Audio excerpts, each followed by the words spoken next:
In the meantime, this is it from me. I will be back next week to review Boom, Mr. Moffat. No pressure. In the meantime, no pressure. In the meantime, no pressure. In the meantime, no pressure. Greetings, distinguished followers, chosen chimp here, making jokes that I don't even realise I'm making since about last week. We are on episode 3 of the brand new series of Doctor Who, and I will be critiquing this episode by asking 2 questions. Question number 1, does the episode I'm watching have a clear and consistent personality of its own? Question number 2, was I entertained? And if you want more clarity on what the heck I'm talking on about there, please check out my Space Babies review where I go into a bit more detail about what exactly that means. So here we are, guys, the Steven Moffat episode. He's back, Mr. Steven Moffat. Well, I never. So, Russell T Davies, he became showrunner for the second time, and he immediately brought back some of his particular lore of Doctor Who. He carried on pretty much almost immediately where he left off, you know. He brought back Donna Noble and Wilf. We found out how the old family were getting on and everything, and it was his Doctor Who continued after all these other things that happened. And I thought it would be funny if Russell T, for this one episode, kind of took the opportunity to nudge Russell T Davies off stage and go, "Oh, Donna Noble, who's that? Doctor Who's all about cracks in your wall and Trenzalore, hey!" But nah, he wouldn't do that, would he? I mean, Steven Moffat and Russell T Davies have this real affectionate working relationship. They very much enjoy each other's company, as is apparently proven on Doctor Who Unleashed when they talk about, you know, what the Doctor as a character means to them, and Moffat will say something very Moffat-y and Russell T will say something very Russell T, and they're just both together on this mutual footing, probably for the first time ever, because back in the day Steven Moffat was obviously one of Russell T's most successful writers on his team, but then he became showrunner himself, so now you've got these 2 titans of modern Doctor Who sitting together. But I mean, the question really is, does Steven Moffat have the humility to just write a pure, good, solid, well-grounded episode of Doctor Who under the wider umbrella of Russell T's brand new gimmick for this show? Well, I mean, we kind of gathered pretty early on that that is exactly what he would do. There was a bit of a kind of leak in advance for this particular episode in the form of the Radio Times review that gave this a bit of a glowing write-up. So it was all looking good for this episode, and enthusiasm was running high for this episode. And I was just kind of hoping, I guess, that the Moffatness would serve the greater good and lock into the bigger picture that Russell T has created for this brand new era of Doctor Who, just for the sake of consistency. And we will get back to that, but in the meantime, let's just kind of dive into this episode. I mean, Steven Moffat is very good at doing the whole riddle me this kind of premise, isn't he? The monster that will only move and attack you when you look away. The monster that you completely forget even ever existed when you look away. The Doctor becoming obsessed with a creature that never actually existed. The oldest question in the universe being the name of the show you're watching. The answer to that question, the name of the Doctor being the Doctor, you know, so on and so forth. And in this case, it is a mine that when you stand on it, the way to blow it up is to come off it, and therefore you have to stay still on the spot. Ooh, that's Steven Moffat. I mean, if you watch this episode 5 minutes in, like if the episode started with written by and then question mark, it would be pretty clear that it's a Moffat episode, if just by the premise alone, because it's that kind of very sort of self-contained, there's a weird gap in a rock. That was a funny analogy I made once. It's not even applicable. So if you step on the mine, it activates it, and if you then step off the mine, it explodes. Simple. Let the suspense and tension begin. By the way, this review is absolutely chocked with spoilers. I will be explaining basically everything that goes on in this episode, to my understanding. So if you haven't watched it and you want to watch it, then don't watch this, but then watch it and then come back and watch this, so we can just have a little chat about it. So here we go. The other thing that identifies this as a Stephen Moffat fairly early on is the once again inclusion of the Anglican Marines. The same clerical, clergy, military hybrid thing that was originally established in his two-parter The Time of Angels and Flesh and Stone way back in 2011. So it's cool to see that coming back. I mean, like I said, if there was going to be too much Stephen Moffat related fan service, if there was going to be a little bit too much wink wink nudge nudge, then it would kind of spoil the ride and get a little bit self-indulgent, and there are a few wink wink nudge nudges, but the majority of them I do think serves the greater good of the quality of this episode, so that's all good. The second and even bigger bombshell is the unexpected appearance of brand new character Mundy Flynn, who is played by Varada Sethu, the person who is billed to be the next companion after Millie Gibson. She just rocks up and she's an Anglican Marine. What the Hillary Dickens is all that about? Nobody knows. No giveaways, nothing. She's there and that's it. We just got to stay tuned and find out. So that's that. So we are on the planet Castarian 3 and the year is 5087. Two soldiers are walking across a ruined battlefield and one of them is wishing his daughter goodnight, who is posted with relative safety at a nearby base. It is then that they come across one of the ambulances, which is convenient because this particular soldier is blind. What isn't convenient is that the ambulance decides that he is no longer fit for combat or any kind of military service and then kills him, just after his mate falls down a hill and blows up on a landmine. Oh dear.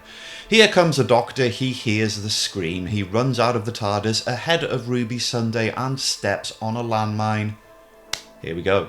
Not only will the mine blow up if you step off of it, but any kind of fluctuation in weight or change in any kind of movement that includes blood pressure will set it off, and therefore the doctor is forced to stand on it on one foot whilst totally remaining completely calm.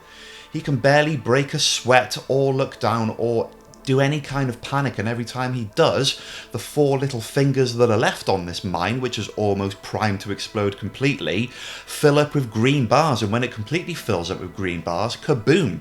So you got this round disc that is almost full up already with these four little bars that just, you know, increase with greenness every time there's a little bit of tension in the atmosphere or if there's any kind of pivotal plot point. It's an absolutely excellent visual model of suspense. Like, this is what Moffat is really flipping good at. I mean, you are gradually watching this increase and increase, and you know full well, you know the drill, you know it's going to go right the way up until there's one little blank space left, but it's just kind of that naive side of you that hopes it doesn't and hope there will be some kind of relief. But fortunately, this is an episode that deals with suspense and tension almost nearly right until the end. So one of the things that the Doctor does to keep himself calm is that he sings the Skyboat song.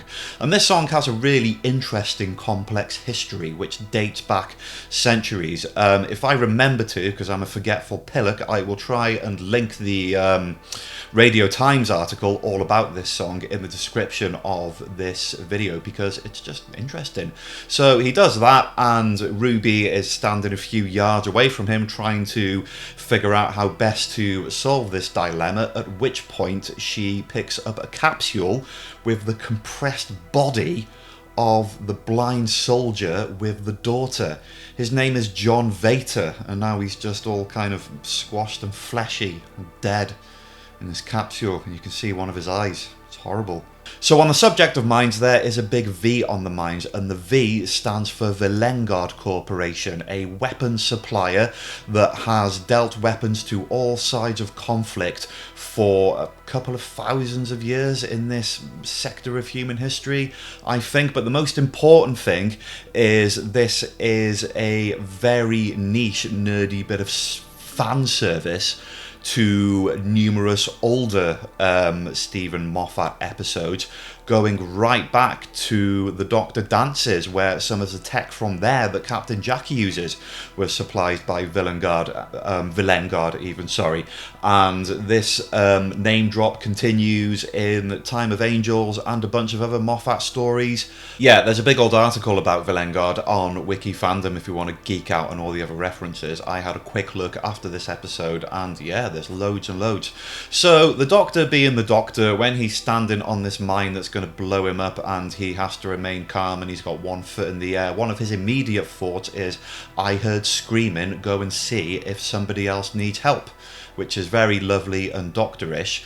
And the kind of meat of this episode, it kind of breaks down into two heart of the matter subjects, one of which is this selfless chemistry between the Doctor and Ruby Sunday, who are both behaving very self-sacrificing and very selfless throughout this episode. They're a real pair, these two. I absolutely love them.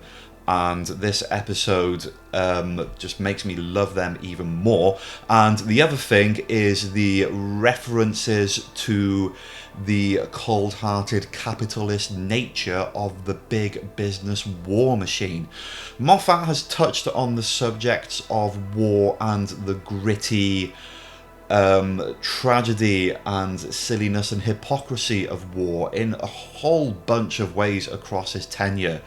There's loads and loads of them. The initial interesting thing that I found about this is, again, like with Russell T Davies, it does kind of, sort of, pick up from where he left off, because the last episode he was involved in with Doctor Who was Twice Upon a Time, which was entrenched in a World War One setting. So it's kind of gone from one battlefield to the next, and it's futuristic. It's all about technology, capitalism. There's green lights on the mine because these weren't the Doctor's exact words, but because it looks good and that makes good business as far as the profiteering war machine is concerned.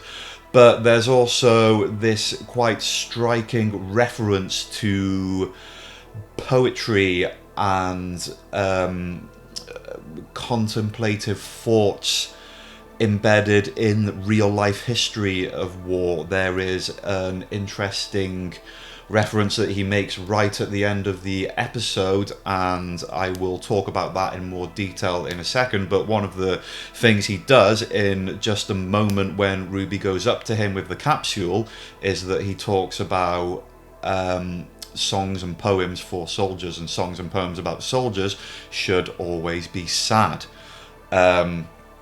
And there's a lot of that kind of profound reasoning of what war kind of does to the people involved and the soldiers involved. But on the subject of self-sacrifice, the Doctor realizes that the capsule of this body is sufficient to redistribute his weight. So he tells Ruby to throw it to him, and Ruby goes, no, I'm going to walk up to you and pass it to you. And the Doctor is very, very cross about this because he doesn't want Ruby to become endangered in the explosion, but she's like, no, I'm doing it anyway. And there's just this lovely bit when they're both trying to save each other, but they both agree to disagree on that other person saving them, which is a lovely touch. Reminds me, of course it reminds me, of Genesis of the Daleks, when the Doctor steps on a landmine and Harry Sullivan wedges a load of rocks under it to stop it wobbling, and the Doctor tells him to back away, and Harry says, don't you argue, Doctor. It's not exactly similar to this bit of dialogue, but it is strikingly sort of similar. Yeah. So after syncing up their movements to the rhythm of the Skyboat's song, the Doctor can finally put his foot down 15 minutes into the episode. Ruby successfully passes him the capsule without the mine blowing up, so they are all good, sort of. But the jeopardy hasn't really gone away. He's still on the mine. The green lights are still going up bit by bit. And it is then that he activates the AI reconstruction of John Vater. So after having a conversation with this AI reconstruction, and I'm pretty certain I'm not the only one who drew a parallel between this and the little memory stick things that happened to people when they died on Silence in the Library that Riversong was trapped in, kind of similar in a lot of ways, so another nice Stephen Moffat throwback there. He ascertains that the war machine also contains an algorithm that optimizes human casualties, keeps them fighting, keeps them dying, keeps them buying, is his exact words. I had to watch this a couple of times because I'm just not the smartest chimp in the box, and big, speedy bits of dialogue like that tend to swish by me like I'm trying to memorize a face that shoots past on a train at a station. But what I was able to gather from this is that the algorithm is designed so that the casualties, because they are kept just above optimal quantity of soldiers for a battlefield, it means that it can use things such as blindness, which is kind of, not a fatal condition, to basically incapacitate and kill this soldier just to keep its numbers up and just to keep everything optimized. This is a concept I find really interesting. Well done, Stephen Moffat. That's another banger. I mean, anyone who's tried to do anything on the internet or do a YouTube channel understands the basic concept of an algorithm and of optimization. And running parallel to that is the rise of artificial intelligence in the real world and how it is being applied to pretty much everything, including the military. So Moffat is postulating that it won't be too long in humanity's future when they use artificial intelligence to create an algorithm specifically designed to optimize the business economy of the military. I mean, that might be something that's happening already, I don't know, it's not my department. But the last thing that the Doctor needs when he's trying to keep calm is the sudden appearance of a sweet, innocent young child who is pining for the father he is holding dead in his hand, whilst also providing the backstory of losing her mother some years ago. She comes running to the hologram, so Ruby Sunday is forced to wrestle her to the ground, which brings them tumbling dangerously close to the mine. And while all of this is going on, the Doctor has to deal with the anxiety and the emotional bombardment without having to essentially break a sweat. It's the exact opposite to what he needs in this situation. The green lights start to appear, which causes him to go slightly bomb-like. His skin starts to turn a little bit blue, just like the guy that died at the beginning of the episode. And it's around this time that Mundy Flynn turns up, brandishing a giant gun and shouting at everything. She then shoots the Doctor in the arm to do a scan on him, and he explains to her that because he's a Time Lord and he's a bizarre event, or whatever they say in the episode, he's going to explode and destroy half the planet, not just the few yards around him. And then the ambulance things turn up, and then Ruby Sunday diverts the ambulances by shooting lasers in the air. She knows how to use the gun. It's fine. First time on an alien planet. Forgot about that. Yeah, it's the first time on an alien planet. So that's good for her. She took it in a stride, had a smile at the planets and the sky and everything. Anyway, Mundy tells her to shoot her to trigger the algorithm in the ambulances to come to her, but then Kanto, this other guy who fancies Mundy, sees her holding a gun and he reacts foolishly and instinctively and then shoots Ruby. She falls down a hill in front of the mine, right in front of the Doctor, who can only sort of yelp slightly. And yeah, that's the antithesis to what he wanted when he was trying to remain calm. Come on. Oh yeah, and then she gets harpooned. Just to add insult to injury, the flipping ambulance harpoons her. and scans her and realises that her age is 3080 somewhere. The maths is pretty much bang on there. I checked, I just can't remember the numbers, but the capsule that's in the Doctor's hand at the beginning says the time of death, and if you subtract the age that the ambulance gives of Ruby from that number of the actual year that the episode is set, then it does bring us to 2004, where Ruby was a baby. So that tracks. Good continuity. So then the ambulance is inquiring about Ruby's next of kin in the same way that it does with John Vader at the beginning. So when he becomes a hologram, he can also provide a pre-recorded message to his daughter. And at this point, Ruby is asking what her next of kin is. And of course, this is in reference to the fact that she doesn't know who her real biological parents are.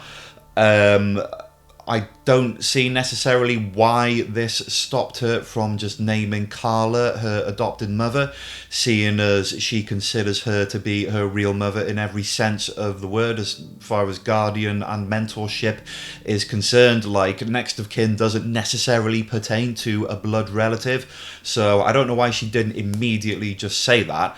And the other bit that's kind of perplexing is that the Doctor looks in a state of bewilderment, and it raises this question that I do believe has been bouncing around the Doctor Who fandom a little bit, and that's, does the Doctor know more than he is letting on about Ruby Sunday's heritage?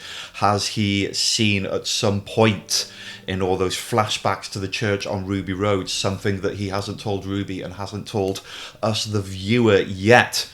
One day we will find that out, and one way or another we can retrospectively go back to this episode and find out exactly what he was thinking at that point. But at the moment we get a stare, which could mean one thing or the other, we just don't know.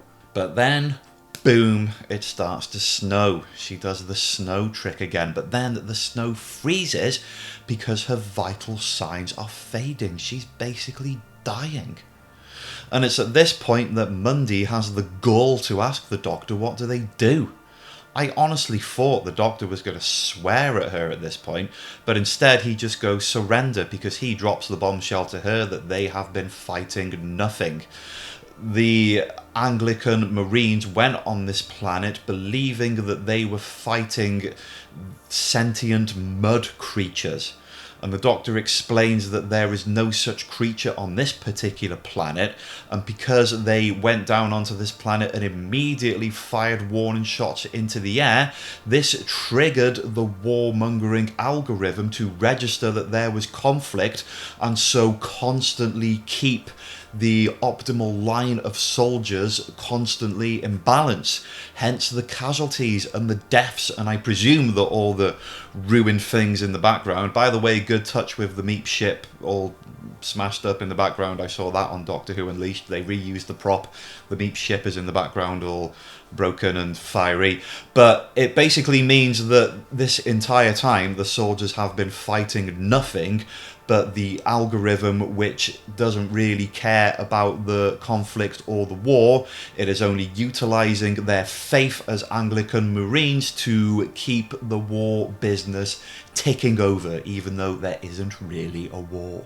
The solution, by the Doctor's reckoning, is to get John Vader AI to download himself into the ambulance and make the algorithm aware that it's basically created a kind of loop where no victory can be obtained, and that this conflict is completely pointless and probably not very profitable in the long term. The Doctor also says dad to dad, appealing to the sentient element of the AI that still contains a vestige of the original John Vader, which is a nice touch. The Doctor has faith in all forms of life, artificial intelligence included, so he knows that there is somewhere that little level of being alive inside of it which he appeals to, and he does so by saying dad to dad. I don't think he has ever referred to himself as a dad, ever. The closest we got, right back in the day, was grandfather.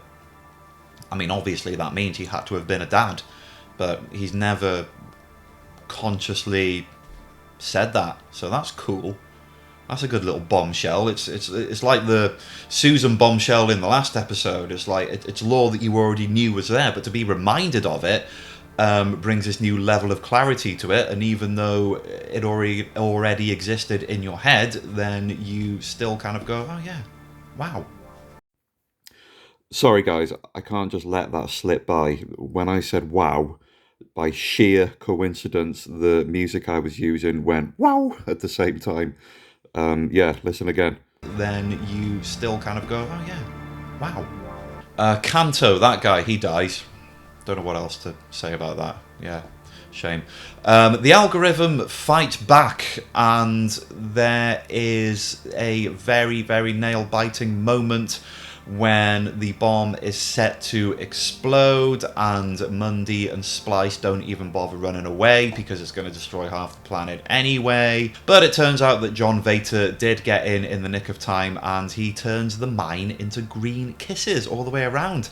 That's nice. If he hadn't have done that, the Doctor would have died and killed a load of people as well. So yeah, I mean, I was kind of enjoying this idea of the Doctor being in control of the entire situation. That was the beauty of everything that was going on up until that point, that even though he was tethered to this mine and he was anxious to a degree, he was still able to create actions around him that would bring stability to the situation. He was still the character laying down the law as the Doctor should always be. I don't like it when he gets saved. I don't really like it much when the intervention of a supporting character was the only thing that stopped him from dying. There's something about that ever so slightly frustrates me, because it kind of puts the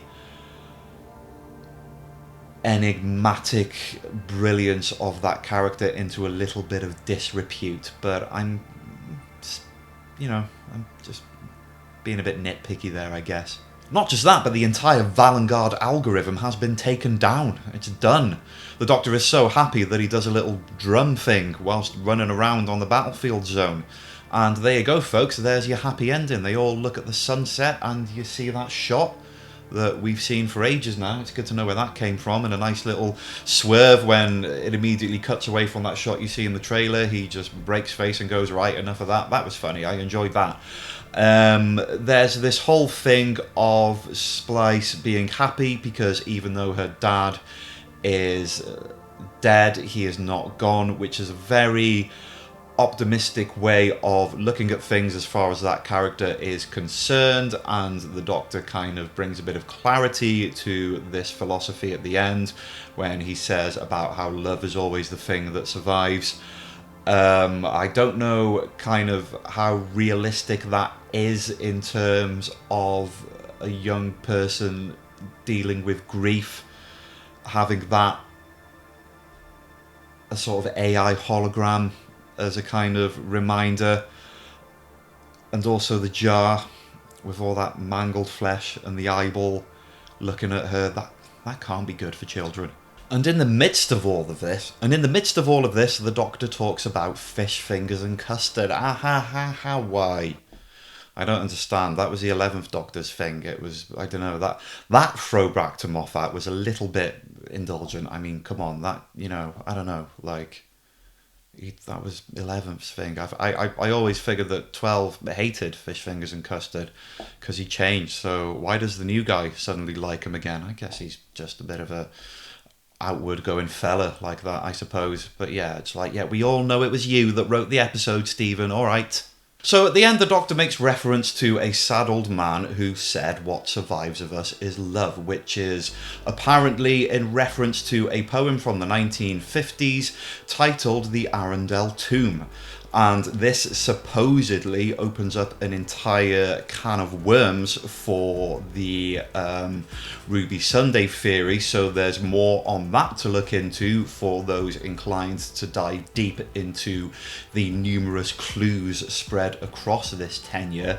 But taking this at face value, it binds the story in one concept basically about war, which is kind of what I have touched on earlier in the video. I mean, this is a story that was very, very, very Stephen Moffat. It took a very simple premise and made this condensed nuclear explosion of tension and suspense, and I think the whole thing was very well executed. And the thing that I found very engaging was, of course, the way that Ncuti Gatwa was able to add this new level of his performance. This concept of being trapped and vulnerable, in danger, and being visibly scared, but also having this uncanny ability to fathom the courage and the dignity and the calmness to deal with that problem in a productive way that doesn't make things worse, which is what would have happened if he just freaked out and got annoyed. You know, it really showcased what the Doctor is all about when he is at his most wise and most cunning, but at the same time also his most vulnerable. Very well played, Stephen. Very well played. And the military is fighting an enemy that doesn't exist, eh? Classic Moffat. Classic riddle me this. And it's all good. I mean, the level of humanity and the concepts of self-sacrifice are recurring. They manifest over and over in various dilemmas and various scenarios, and each one is a test. Each one is a nudge to the character to see how they will react, and basically everyone in every circumstance does something to help somebody else, even if it means their own demise and their own mortality. And these actions aren't only the most sensible. It wasn't necessarily sensible of Ruby to pass the capsule. It certainly wasn't sensible of Kanto to shoot her. But all of these things were done in the name of protecting somebody else. So the theme of that was very, very consistent and enveloped within this stupid, stupid war that doesn't need to be fought, that has created so much misery and devastation and death. And this kind of metaphysical entity that has brought these things on humanity, and all it does is make humanity struggle, and it's the innocent people who are the ones to get affected. It is the innocent people who are killed, while the powers that be are never in any real tangible danger at any point. And this is not the first time that Moffat locks into it, and the thing that I love about this example is that it shows how there is this tragic irony of how this situation, which should not be and it should not happen, and yet it does, bring out a strength and a courage in people who might not have known that strength and courage was in there in the first place. So, on to my main verdict in answer to these two questions, and they're very easy answers.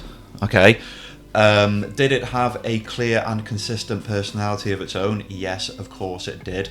Was I entertained? Yes, of course I was. Magnificent episode. Stephen Moffat would have had to have dropped a really, really heavy, rusty anvil on his own foot to have messed this one up. But he didn't. It was great. It was fantastic. Now, this is the same problem that I had last week. Is okay, two things. Firstly, I'm still struggling to figure out exactly what the identity of this new series is, because Space Babies was a bit of a comedic riot, okay? It was a light-hearted opener, and, you know, we've come to expect that from RTD. Devil's Cord, I thought was tremendous, but it was so different to this, and it brought out a very different kind of emotional tension from the character. It was very pantomime, it was very surreal. If you want more thoughts on that episode, check out my Devil's Cord review on my channel. I'm not going to go too deep into that again, but this is a whole different ball game, and it matters because the quality, in my opinion, is equally as good. It is equally as good an episode as A Devil's Cord. But it's very, very different. In fact, it couldn't be more different. So what does this tell us about the identity and the consistency of this brand new series? Not a lot. We're going to have to just keep watching to find that out. We can't judge what this new theme of Doctor Who is all about, given that the appearance and the aesthetics of these episodes have been so different to each other only 3 episodes in. And that leads me on to my final question, which is, where in the green heck do we go from here? How is this series supposed to maintain this level of quality throughout? I think there are a lot of TV shows out there at the moment, a lot of Marvel ones on Disney Plus that I've watched, just to pick out an example straight off of my head. Maybe 1 or 2 on Netflix as well, where it has had a really strong opener and a comparatively limp closure. And I really don't want this series to be like that. The finale has to be the best bit of the series, and the audience cannot be made to snooze in the run-up to this finale. So, given that these initial episodes, in my personal opinion, have been so strong, how is it going to maintain that quality for the next cluster? I mean, next week's does look pretty good.